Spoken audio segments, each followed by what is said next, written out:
UAE లేదా Dubai అని పిలుచుకుంటుంటాం. అందులో యునైటెడ్ అరబ్ ఎమిరేట్స్లో అది కూడా one of the city, but Dubai అనే పేరుతోనే మనం పిలుచుకుంటాం. అది ఒపెక్ కంట్రీస్లో పార్ట్, అంటే ఆయిల్ ప్రొడక్షన్ చేసేటటువంటి దేశాలలో పార్ట్. ఓపెక్ ప్లస్లో కూడా పార్ట్.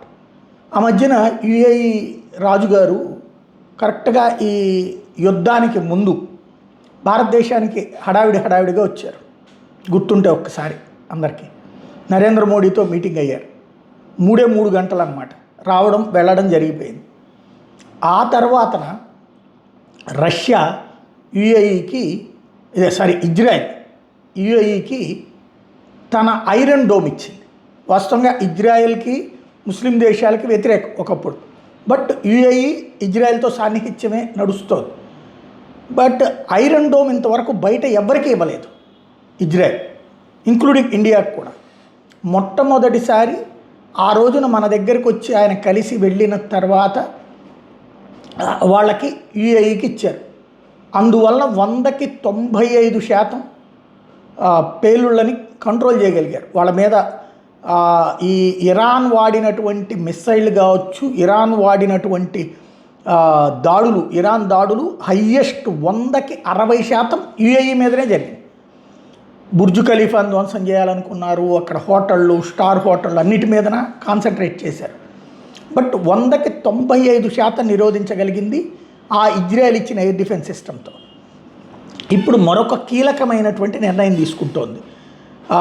ఈ చమురు ఉత్పత్తి చేసే దేశాల కూటమైనటువంటి ఓపెక్ ప్లస్ నుంచి బయటకు వస్తున్నట్టు ప్రకటించింది. మే 1 నుంచినే, రేపు 1 తారీఖు నుంచినే దేశ ప్రయోజనాల రీత్యా ఈ నిర్ణయం తీసుకున్నట్టు చెప్పింది.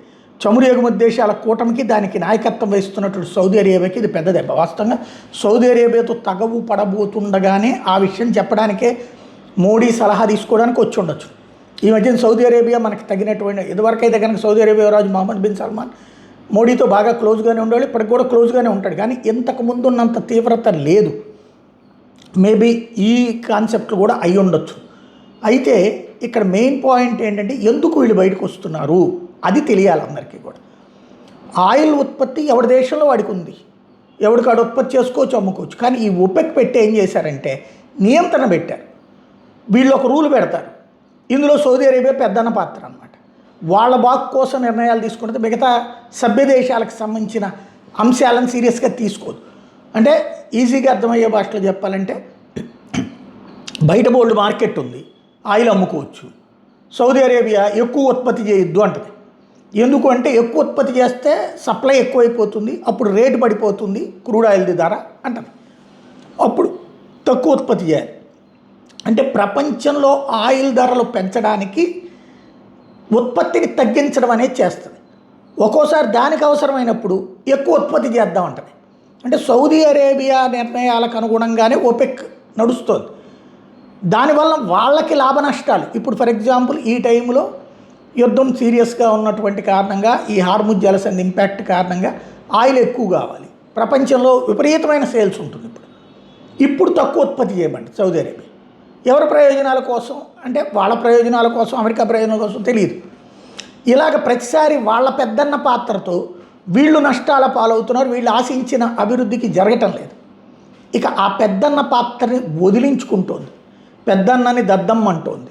ఇప్పుడు దీని ఇంపాక్ట్ ఫ్యూచర్లో అరబ్ దేశాలలో ఇప్పుడు దుబాయ్ చేసిన పని, యుఏఈ చేసిన పని మిగతా దేశాలన్నీ 1 by 1 బయటకు వచ్చేస్తే ఆయిల్ మీద పెత్తనం పోతుంది. అప్పుడు పోటీ పెరుగుతుంది. వాళ్ళ మధ్యన పోటీ పెరిగితే ధరలు తగ్గుతాయి.